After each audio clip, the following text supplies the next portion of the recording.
춘종일이 휩소가며 수수에 망가자듯이 인생의 위선악도 가버를 하여차느니라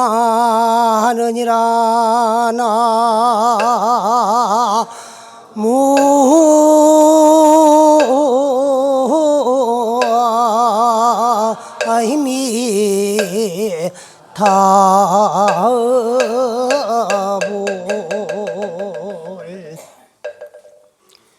춘종 일입소 가면 봄에 하나의 그 꼭씩 서숙 씨앗을 밭에다가 뿌리 놓으면은 심어 놓으면은 그 말씀이요. 추수에 망가자 하듯이 가을에 만알의 곡식을 거다 들이듯이 인생의 위선악도 사람들이 행하고 있는 선과 악도 가보를 하여차 하더라. 그 결과 가보를 이와 같이 돌려받더라. 이와 같이라는 말은 앞에 봄에 하늘에 서숙씨를 심어놔 놓으니까 가을에 한량없는 곡식을 거다 들이듯이 사람들이 살아가면서 선과 악 행하는 것도 그 결과 가보를 그와 같이 돌려받더라는 그런 말씀이에요. 근데 곡식 중에는 한 이삭에 가장 많은 곡식이 달리는 것이 서숙입니다.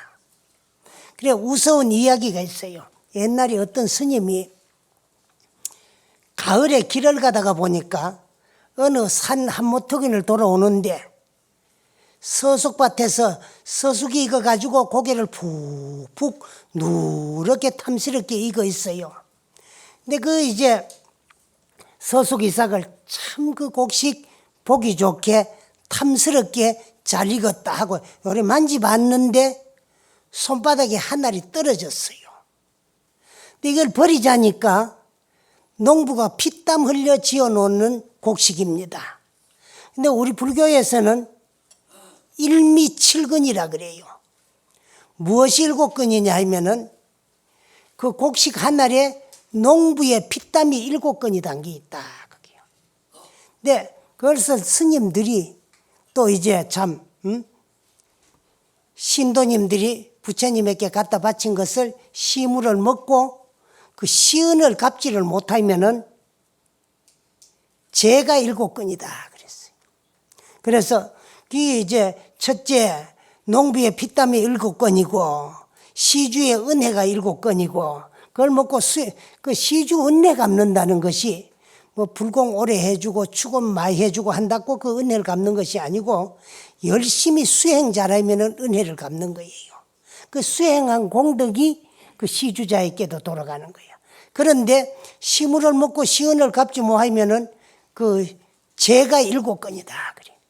그래서 옛 조사님들 말씀에 시물을 먹고 시은을 갚지 못하면은 시주집 소가 돼 가지고 그 빚을 가려야 된다 그래요. 그런데 이것을 그렇게 소중한 곡식을 버리자니까 농부의 노고가 아깝고 먹자 그러니까 주인 몰래 취하는 거 되는 거예요. 그래서 버리도 뭐하고 먹도 뭐하고 가지고 왔어요. 그러니까 그걸 고이 간직해 놨다가 그 이듬해 그 서숙알을 거름에다가 심었어요. 심었는데 아주 이제 이거를 그냥 밭에서 심지 안 하고 거름에다가 심어 놔 놓으니까 이 하늘에서 싹이 나가지고 많은 가지가 벌어가지고 가지마다 서숙이 주렁주렁 고개를 푹푹 숙이고 잘 익었는데 수확을 해보니까 하늘에 곡식이 한 두어 대쯤 돼요. 그러니까 어리석은 스님이 한다는 소리가 이렇게 소출이 많은데 농사 안 짓는 놈도 내 아들 놈이다. 그래서 그 이듬해 그 또 두어 대 되는 서숙을 그대로 놔놨다가 또 심을 데가 없으니까 두 대나 되는 서숙을 거름에다가 다 뿌렸어요. 그러다가 보니 조그만 거름 무디기에다가 서숙을 2대를 다 뿌려 놔 놓으니까 그대로 그만 이제 다 올라오지도 못해요. 복잡해가. 그런데 그런 대로 이제 올릴 수 있는 건 싹이터가 올라왔는데 너무 복잡해가지고 그만 가지를 벌 수가 없어. 그리고 또 이제 아무리 거름이라도 너무 이제 비좁으니까 잘 돼도 안 했어요. 그런데 2대 심은 서숙을 다시 그 가을에 가가지고 비 가지고 추수해도 도로 2대도 안 되더라는 거예요. 그래서 당신이 잘못해가 안 되는 건 생각 안 하고 또 한다는 소리가 이렇게 소출 없는 농사 짓는 놈도 내 아들 놈이다 가더라는 거예요. 그와 같이 농사를 잘 지으면은 농사 짓는다고 다 농사꾼이 아니에요. 농사를 잘 지을 줄 알아야 되는데 잘만 지으면은 서숙 한 이삭에 많은 서숙이 가지를 쳐가지고 가지마다 이제 서숙이 열리면 많은 수확을 할 수 있다는 거예요. 그와 같이 우리 인생을 살아나가는데도 좋은 일을 하기나 나쁜 일을 하기나 이건 망고불변의 인과의 이치입니다. 내가 하나의 선행을 해놔 놓으면은 시일 등만배라. 하나를 베풀어 놔 놓으면은 그 선행이 가보가 돌아올 때는 만배가 되어가지고 공덕이 돌아온다는 거야. 그렇듯이 나쁜 일도 하나를 행해 놔 놓으면은 그 결과 가보가 한량없는 괴로움과 고통이 닥친다는 그런 말씀이에요. 그래서 죄 짓지 말고 착하게 살라고 노력하면서 선행을 많이 행하라는 거예요. 그렇게 하면서 내 공부, 수행을 열심히 하자는 것이 이게 우리 불교입니다. 이게 내가 항상 하는 얘기지만은 우리 주위에 가장 가까이 접할 수 있는 기독교는 창조를 제외하고는 이야기할 수 없는 종교가 기독교라면은 우리 불교는 인과를 말하지 아니하고는 이야기할 수 없는 종교가 불교입니다. 그 인과라 하는 건 원인과 결과인데 오늘 내 주위에서 일어나고 있는 좋은 일도 있고 나쁜 일도 있고 기쁜 일도 있고 슬픈 일도 있어요. 이 모든 것이 누가 주어서 내가 받는 것은 하나도 없습니다.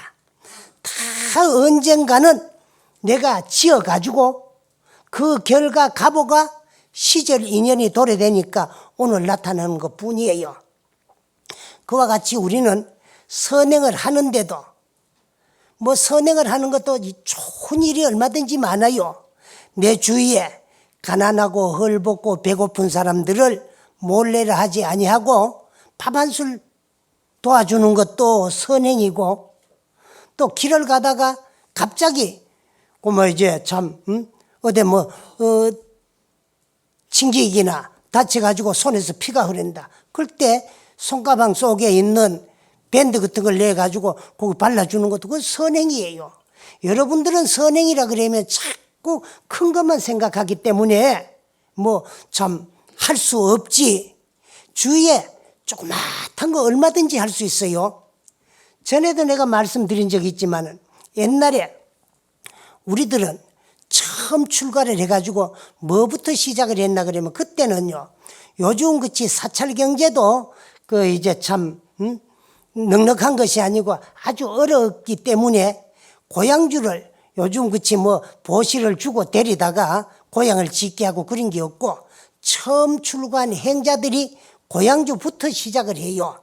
그래 채공도 하고 그러는데 그 고향주 채공 소임을 살 적에 제일 어려운 게 뭐냐 그러면은 요즘은 여러분들이 생활이 그 참 어렵지 않기 때문에 곡식 같은 거를 소중하게 생각을 안 해요. 그런데 언제 TV 뉴스 같은 걸 보다가 보니까 1년에 우리나라 각 가정에서 이제 썩어나가는 하수대에서 썩어나는 곡식이 뭐 몇만 섬이 된다 그러더라고 1년에. 그래. 근데 옛날에 절집에서는 제일 행자 때 어려운 것이 그 신도님들이 먹고 간 밥그릇 같은 걸 씻다가 보면 밥그릇에 묻었는 밥풀이 씻을 때 그 이제 우정물에 떨어져가 있어요. 근데 그게 하나 둘이가 엄청 많아요. 근데 그걸 이제 전부 물을 따라내고 건져 놓으면 그 고춧가루도 섞여 있고 밥알도 섞여 있어요. 그래서 그걸 먹으라 그래요. 엄청 힘들고 어려워요. 그러나 진리를 알고 보면 염정치사가 불의한 것이 중도사상이에요. 더럽고 깨끗하고 취하고 버릴 것이 둘이 아니야. 그렇지만 중생심에는 남 먹다가 난가 놓는 그러게 묻어 있는 거, 그거 씻어가지고 고춧가루 섞여 있는 거, 그거 먹을 거면 엄청 어려요. 정 못 먹거들랑 물을 쫙 삐어가지고 그래 물길 삐게 해가지고 저 개미집 같은 데라든가 도루에 같은 데 얹어놔가지고 새들이 주워 먹고 또 이제 개미들이 먹을 수 있도록 또 하라 그랬는데 그건 엄청 쉽지요. 안 먹으니까. 그런데 그리고 곡식이 그렇게 소중해요. 그래 배고픈 사람들에게 이제 참 베풀어주고 도와주는 거, 이 전부가 선행입니다. 그 선행 가운데는 죽는 목숨 살려주는 것보다가 더 큰 공이 없어요. 근데 우리는 죽어가는 목숨을 살려주는 걸 통칭해가지고 방생이라 그래요. 또 우리가 방생할 일도 이제 놓을 방자 날생자 놓아서 살려주는 것인데 엄청 많은데 꼭 이제 참 방생 갈 때 돈 몇 푼 내고 동참해가지고 차비에 고마 다 들어가고 남는 몇 푼어치 고기 사가지고 물에 놔주는 거, 그런 것만이 방생이 아니에요. 내 주위에도 죽어가는 사람, 배고픈 사람, 돌봐줄 사람 없는 독거노인, 또 어린 그 소년가장, 그런 사람들이 엄청 많고, 또 그런 사람들은 몰래라 하고 고기만 사가지고 방생을 한다고 그것만이 방생이 아니에요. 그러나 그 모든 이제 방생은 다 이제 참 한량없는 공덕이 되는데, 저 옛날 중국 자전 성공 15년에 있었던 이야기인데, 그때가 언젠가 하면 위나라 때야.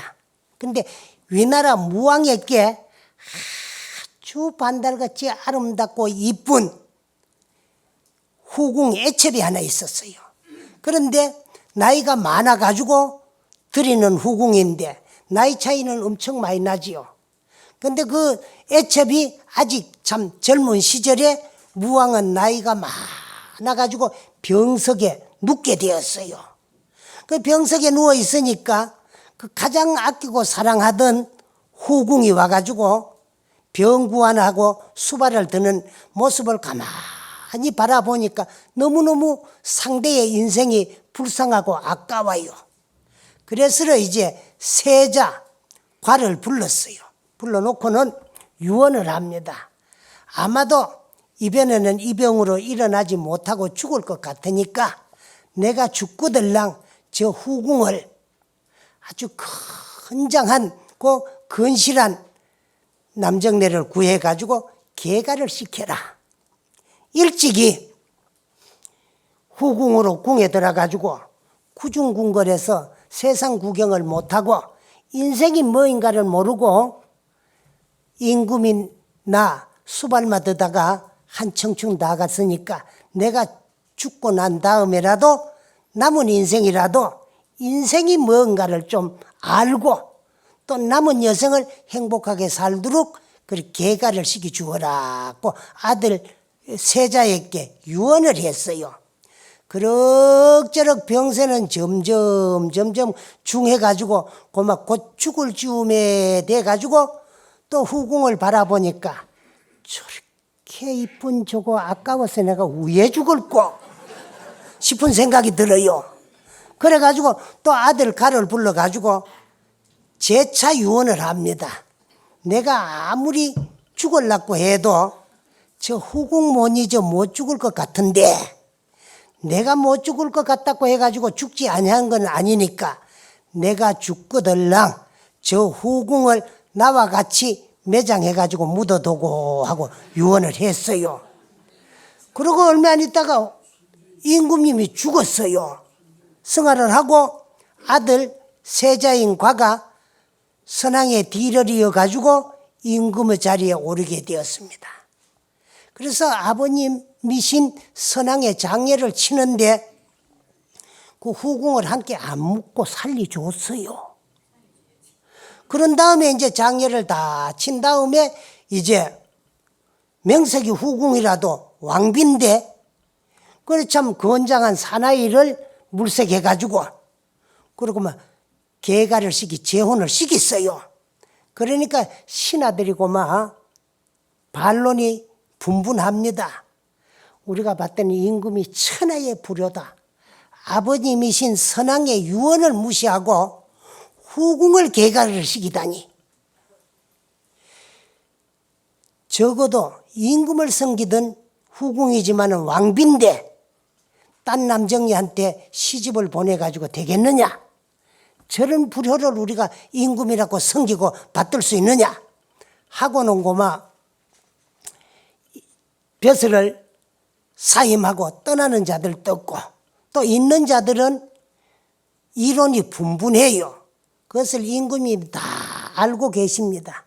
그런 어느 날 임금님께서 남은 신하들을 다 불러 모아가지고 조회를 하는데, 아침에 이제 회의를 합니다. 하는데, 내가 선왕의 유언을 어기고 후궁을 계가시킨 것이 잘못되었다고 하면은 지금이라도 신하들의 중론에 따라 가지고 내가 불러다가 데려다가 땅에 묻을 체면이니까 내 말을 한번 들어보고 깊이 한번 생각을 해달라고.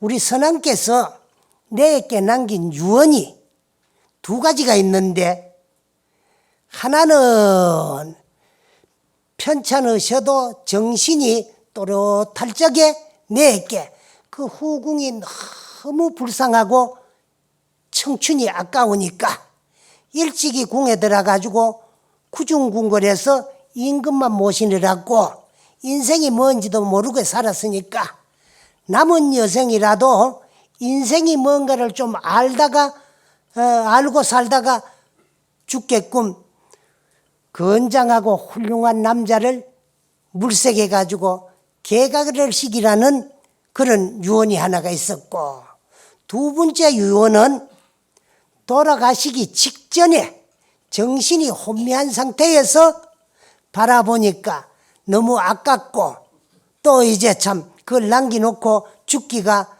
너무 애통하니까 당신과 함께 매장을 해달라고 유언을 하셨는데, 유언도 먼저 한 유언이 있고 뒤에 한 유언이 있는데, 먼저 한 유언은 당신이 정신이 또렷할 적에 당신 마음으로 한 거고, 두 번째 한 유언은 정신이 혼미한 상태에서 아깝다는 생각만 가지고 한 유언인데, 먼저 한 유언을 먼저 지키고 뒤에 한 유언도 중신들이 맞다고 하면은 내가 지킬 셈이니까, 내가 선왕의 유언을 어기려고 생매장을 한 것이 안 한 것이 아니고, 먼저 한 유언을 지키기 위해 가지고 내가 남정네를 물색해 가지고 계가를 시켜 가지고 먼저 유언은 실천했으니까 뒤에 유언도 임금님의 뜻이 분명하다고 여러분들이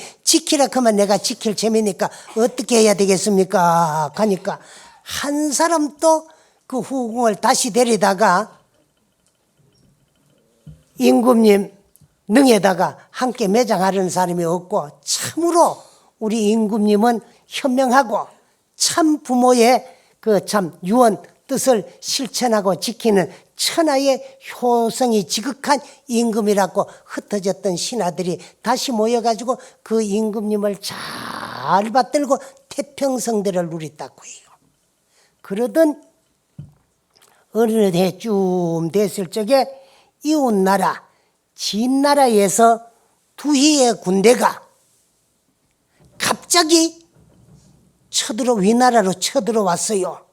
그 태평성대를 누리고 전쟁이 일어날 거라는 건 꿈에도 생각을 안 하고 있다가 갑자기 이웃 진나라에서 두희 군대가 물밀듯이 쳐들어오니까 나라를 지키겠다고 급하게 군대를 모집해가지고 대항을 했지만은 준비해가지고 침입해온 군대들을 당할 수가 없어요. 할 수 없이 자군의 생명을 구하기 위해서 후퇴를 명령을 했습니다. 그리고 후퇴를 하는데 뒤에서 두해 군대가 물밀듯이 쳐밀어 들어올 줄 알았는데 따라오지를 아니해요. 그래서 이 임금이 뒤를 돌아보니까 진나라 두해 군대가 진격해오는 앞에 어떤 노인이 한 분이 쏜살같이 왔다 갔다 하면서 주위에 있는 풀을 전부 얽어 묶어 매요. 그러니까 두해 군대가 쳐들어오다가 거기에 걸려가지고 넘어지고 걸려가지고 넘어지고 걸려가지고 넘어져요. 그 틈을 타가지고 반격을 해가지고 침입하는 진나라의 군대를 막고 이제 참 전쟁은 평정이 되었고 승전을 했습니다.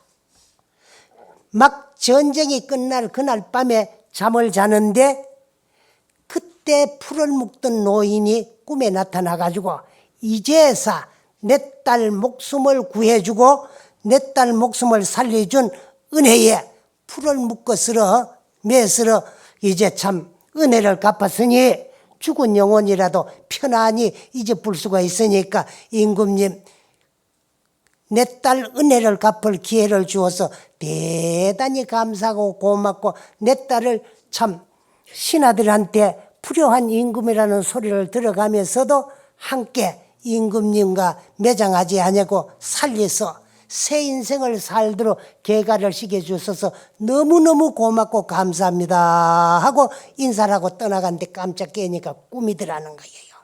그래서 우리가 은혜가 아주 막중하고 지중할 적에 그 은혜의 보답을 꼭 해야 되겠다는데 결초보온을 하겠다는 그런 말이 있어요.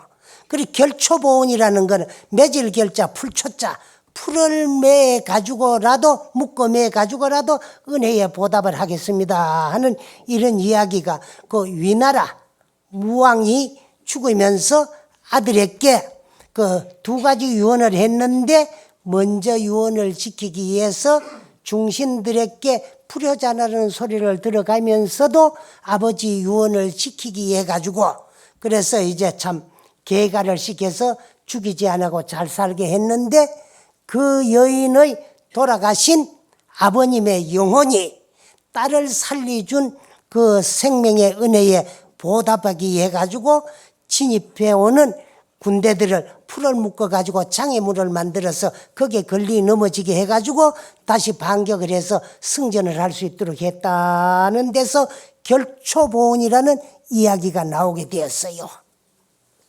그런데 그와 같이 우리는 죽는 목숨을 살려주면은 살아나는 그 생명의 그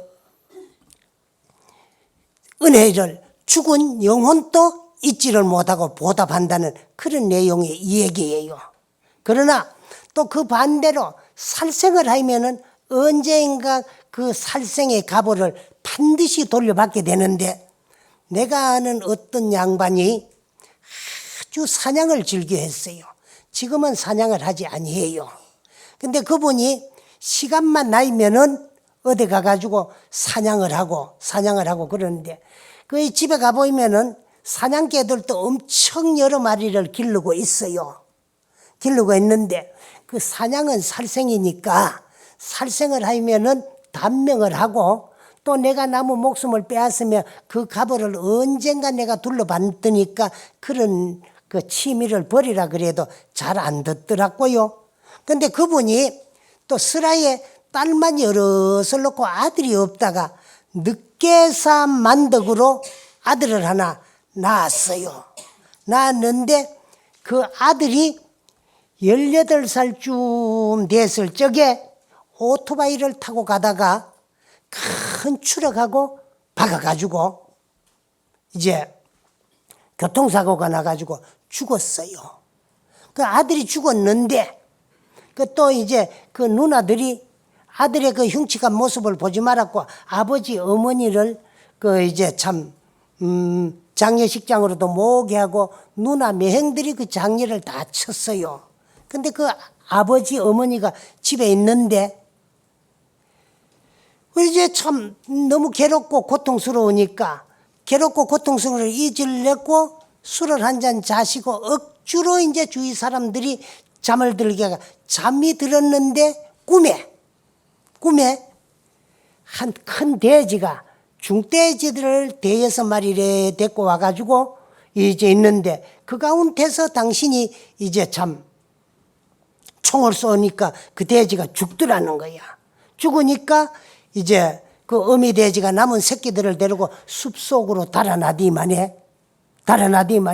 얼마가 있다가 와가지고 그 참 돼지가 당신 아들로 태어나는 것을, 죽은 돼지가 태어나는 것을 몽중에서 봤대요. 그런데 그 아들이 한 17, 8살쯤 먹었는데 당신이 죽일 때는 돼지가 17, 8개월 되는 중돼지, 큰 어미 돼지 새끼를 어미 앞에서 쏘 죽여가지고 이제 그 고기는 맛있게 먹고 껍데기는 그걸 또 박제를 해가지고 유리관 속에다가 집에 이제 놨어요. 놨는데 그래 아들이 그 얼마 있다가 이제 참 태기가에서 수태를 했는데 그 태어난 아들이 그 돼지의 후신이더라는 거예요. 꿈에. 그런데 그 아들이 이제 자라가지고 18살 먹어 이제 교통사고가 나는 것까지 꿈에 다 봤는데 그때 그 돼지가 또 나타나가지고 어미 돼지가 나타나가지고 하는 말이 니도 자식을 없애니까 가슴이 쓰리고 아프냐고. 나도 민물짐승이지만은 돼지가 말을 하는 거예요. 꿈에. 지만은 네가 쏜 총에 내 새끼가 맞아 죽을 때 내 가슴이 얼마나 쓰리고 고통스러운 걸 알게 하기 위해 가지고 내 자식 돼지가 네 아들로 태어났다가 네 앞에서 교통사고로 죽었으니까 너도 자식을 앞세가 괴로워하고 고통받는 걸 봤으니까 이제 원수 다 갖고 이제 가니까 네 팔자에 본래 아들이 없으니까 딸을 아들로 생각하고 잘 살아라고 가더라는 거예요. 그래서 깜짝 깨니까 꿈이라서 그 이제 참 당신 서재로 쫓아가가지고 보니까 당신이 18년 19년 전에 해수로 따지니까 그렇다라는 거. 그때 잡아가지고 이제 참 당신이 잡은 산돼지라고 박제를 해가지고 집에 이제 참 놔놨던 유리관 속에 들어오는 돼지가 흔들흔들 하디만 그냥 넘어가더라는 거야. 그래서 저 내가 죽인 돼지의 영혼이 그 참 내 가슴에 철못을 받기 해가지고 내 아들로 태어났다가 내 가슴에 못을 받고 갔구나 하는 것을 그때 깨달았다고요. 이와 같이 우리는 짓고 저지러 나눈 것은 언젠가 그 결과 가보를 내가 다 도로 돌려봤는데 금생에 지어가지고 그와 같이 금생에 돌려받는 것을 순현보라고 해요. 또 금생에 내가 짓고 저지러 놨는데 그 결과 가보가 금생에 나타나지 아니하고 내생에 나타나는 걸 순생보, 순차보라고도 하고 또 금생에 지은 업에 밀려가지고 저 후생까지 뻗쳐나가는 업이 있어요. 그걸 순후보라고 합니다. 그래서 선악간에 우리가 지어놓은 복과 저지러 놓는 죄는 그 결과 가보를 내가 다 돌려봤는데 순현, 순생, 순후보로 다 내가 도로 돌려받게 돼가 있어요.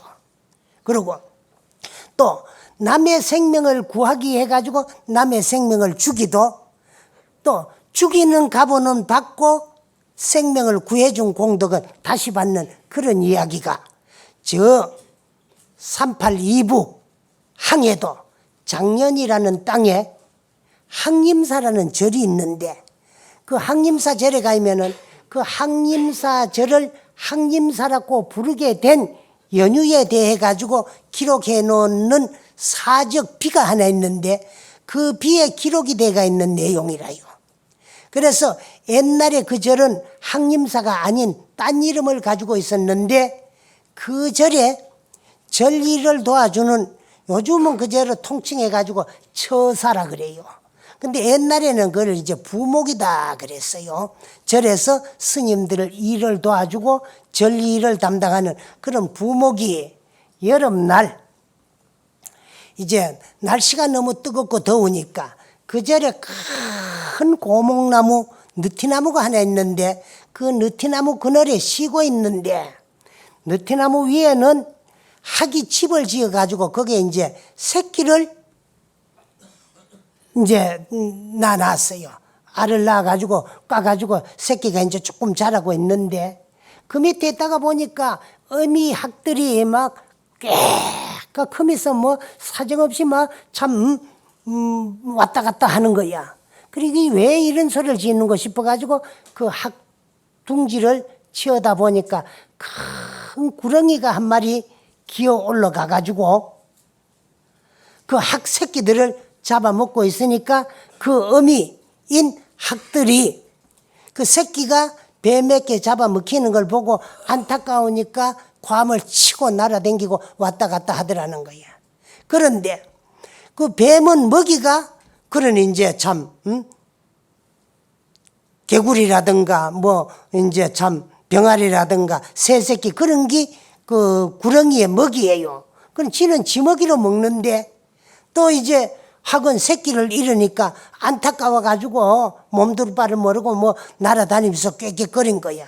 근데 이 부목은 같은 짐승이면서도 구렁이가 학의 새끼를 잡아먹는 거 보니까 얄밉고 죽이고 싶은 생각이 일어났어요.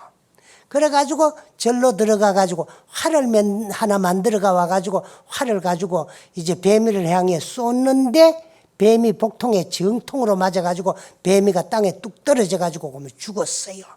죽으니까 그 뱀이를 그냥 뱀을 부목이 짝대기에 걸어가지고 어디 갔다가 버렸어요. 버린데 그런 뒤에 얼마 있다가 뱀 버리는 그 장소에 버섯이 났는데 버섯이 아주 향기롭더라는 거예요. 그래가지고 이제 고양주가 부목이 그 뱀 갖다 버린 데인 줄 모르고 버섯을 따다가 너무 향기롭고 독버섯이 아닌 것 같아서 반찬을 만들어가지고 절대중 전체가 아주 맛있게 잘 먹었는데 그 버섯을 먹은 대중들이 아무도 탈이 안 났는데 이 부목만 버섯 요리를 먹고 배탈이 났어요. 그러니까 배가 아파가지고 죽을 지경이야. 그래서 버섯 독인 줄 알고 약을 먹기도 하고 독을 뺀다고 침을 맞기도 해도 이 배앓이가 안 나아요. 그러면서 점점 배는 퉁퉁 부어가면서 뱃속에서 뭐가 구불텅거리면서 배가 아파 죽을 지경이에요. 그러던 어느 초가을쯤 됐는데 너무너무 방에 앉아서 알을 놓고 하고 또 배는 아프고 배는 퉁퉁 부어가지고 번들번들하고 하니까 너무 괴로워요. 이제 죽기만 기다리고 있어요.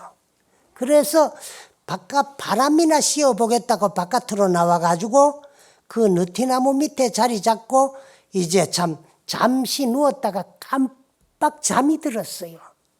잠이 드는데 뭐인가 배가 스물스물하고 시원시원한데 뭐가 콕콕콕 쫓는 기분을 느끼는데도 배가 그렇게 시원하더래요. 그래가지고 뭐 참 너무너무 고통스럽고 아픈데 시원한 느낌을 느끼니까 그대로 대주고 가만히 있다가 한참 있다가 눈을 살구머니 떠보니까 학이 한 마리 날아와가지고 당신이 내놓는 배를 콕콕콕 쫓는데 그렇게 아프지도 않고 시원하더라는 거야. 그래 한참을 쫓더니만에 학은 날아가고 배는 시원해가지고 방으로 들어왔는데 그렇게 괴롭고 고통스럽고 아프던 배가 아프지를 않으면서 뱃속에서 뭔가 구불텅거리던 것도 하나도 없어지고 배는 쭈글쭈글해지는데 그날 밤을 자고 나니까 아침에 정랑에 가고 싶어가지고 정랑에 가가지고 변을 봤는데 항문으로 죽은 뱀이 새끼가 수없이 나왔더라는 거예요. 나와가지고 그러니 이제 변을 다 보고 나니까 배는 홀쭉해지고 언제 아팠더냐 하고 씻은 듯이 나았다고요. 그래가지고 학이 죽어가는 이제 부목을 생명을 구했다 그래요. 그 부목 이름까지 있어요. 김춘이라는 부목인데 그래서 이제 학의 원수를 갚아주겠다고 뱀이를 쌓아 죽였는데 뱀이가 독을 품고 죽어가지고 독버섯이 됐는데 그 독버섯을 다 먹은 대중들이 걔한테 이 사람마 남자가 뱀 새끼를 뵌 거야. 그런데 뱀의 독이 너무 심하게 원한이 맺히니까 뱃속으로 들어가가지고 위장 속에서 그 새끼 뱀이 돼가지고 그게 큰이라고 그렇게 구불덩거리던 것을 또 너무 당신의 원수를 갚아주겠다고 뱀이를 쏴주게 해가지고 뱀이가 죽은 원한에 의해 가지고 독봇을 먹고 병이 들어가 있는 것을 민물짐승이지만 학이 알고 와가지고 그 이제 참 그는 나무 밑에 배를 내놓고 누워 있는데 주둥이로 그 배를 쫓아가지고 그 안에 있는 뱀이를 다 죽였다는 거야. 죽여가지고 죽는 그 이제 부모고 생명을 구했다고 하는 그런 기록이 그 항림사 사적비에 기록이 돼가 있고 그때부터 학이 사는 절이고 학이 죽어가는 김춘이라는 부모의 생명을 구했다는 그런 이야기가 그 전해내려오는 절이 항해도 작년 그 항림사에 전해 내려온 이야기입니다. 이와 같이 선악간에 우리는 그 업을 다 받게 되고 생명을 구해주기 위해서 또 한 생명을 죽이더라도 생명 죽인 갑오는 갑오대로 받고 생명을 살리준 복은 그대로 받는다는 얘기야. 이와 같이 선악간에 우리가 짓고 저지르는 행위에 대한 대가는 언젠가 그 결과 갑오를 다시 돌려받을 셈이니까 나쁜 결과를 받을 나쁜 죄를 짓지 말고 선한 좋은 복을 받을 선행을 많이 행하라는 그런 이야기예요. 이야기인데 우리가 선행을 베풀어 놔도 하나를 베풀면 하나의 행복만 돌아오는 것이 아니고 시일 등만배로서 하나를 베풀면 그 결과 갑오는 한량없는 행복이 돼가 돌아오게 되고 그 반대로 나쁜 일도 한 가지를 저지러 가지고 괴로운 일이 한 가지만 닥치는 것이 아니고 한량없는 많은 괴로움과 고통을 받게 되니까 나쁜 결과 갑오를 받을 그 나쁜 원인을 만들지 말라는 거예요. 그래서 우리 불교에서는 선인은 선가하고 선한 원인에는 반드시 좋은 결과가 돌아오게 돼가 있고 악인에는 악가해요. 나쁜 원인에는 반드시 나쁜 결과가 돌아오게 되는데 그래서 우리는 나쁜 죄를 짓지 말고 어질고 선하고 착하게 살아가는 것이 여기 불교입니다. 또 그렇게만 살아가지고는 생사윤회를 벗어날 수 없어요. 이건 인천인가교에 지나지 않는 거야. 그리고 좋은 일을 많이 해놓으면 인간이나 천상에 태어나가지고 한량없는 복락을 누릴 수는 있지만은 생사윤회를 벗어날 수는 없어요. 여러분들의 본래 모습이나 나의 이 자성이 언제부터 시작이 되었느냐. 이 우주 법계가 창조되고 만들어지기 이전부터 성성적적하게 존재했는데 그 많은 세월 동안에 내가 나를 망각하고 내가 나를 알라고 생각하지를 아니하고 내가 나를 바로 보아서 깨달지를 못했기 때문에 생사윤회를 벗어나지 못하고 육도문중을 전전하다가 전생에 다행히 무슨 복으로 우리는 밖에 오른 사람 몸 받아서 만나게 오는 불법을 만났어요.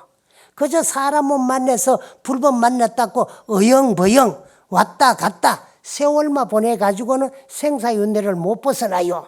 또 금생에 여러분들이 지어오는 업에 따라서 미래 내생이 또 만들어져요. 그래 또 미래 내생에 가가지고 또 불법을 만나가지고 내가 인생을 올바르고 참다롭게 살면서 자성을 증득하고 발견하고 깨달아가지고 생사윤회를 해탈하더라고 누구도 보장할 수 없어요. 그러니까 밖에 오른 사람 몸 받아서 만나게 오는 불법을 만났을 적에 어영버영 왔다 갔다 세월만 보내지 말고 열심히 부지런히 하면은 된다. 요거는 내가 공부하고 있는 불법에 대한 절대적인 믿음이야. 이 불법은 열심히 수행 정진을 하면 반드시 깨달음을 얻어가지고 생사윤회를 해탈할 수 있다는 것을 절대로 믿고 이 공부에 대한 확신입니다. 그 다음에 할 수 있다. 나는 할 수 있다. 이건 내 자신에 대한 믿음이에요. 그 다음에 반드시 나는 공부를 해 마치가지고 도를 깨달고 이루고야 말겠다는 그런 불같은 용맹심을 가지고 열심히 부지런히 하면은 안 되는 게 없습니다. 오늘의 우리 인생은 과거 전생, 부모 미생전에 내가 일으켰던 생각의 그림자요. 그 생각을 행동한 업의 모습이 오늘의 내 인생입니다. 그런가 하면 오늘 여러분이 일으키는 생각, 선악간에 일어나는 생각은 미래생의 씨앗이 되고 그걸 꺼트리 뿌리면 씨앗은 말라 없어지는데 그것을 마음속으로 결정해가 행동에서 실천하면은 내 생의 원인이 되는 거예요. 미래생의 원인이 되는 거예요. 그래 미래는 잘 갈란가 못 갈란가, 좋은 세상 가서 잘 태어날란가 나쁜 세상 가가지고 잘못 태어날란가 누구에게 물어볼 것도 없어요. 여러분이 살아온 오늘까지 산 인생을 돌이켜 비추어 보이면은 어질고 선하고 착하게 살았으면은 아름답고 훌륭한 미래가 만들어져 있을 거고, 양심을 속이고 인생을 거짓되게 살았다면은 형편없는 미래가 여러분을 기다리고 있을 거예요.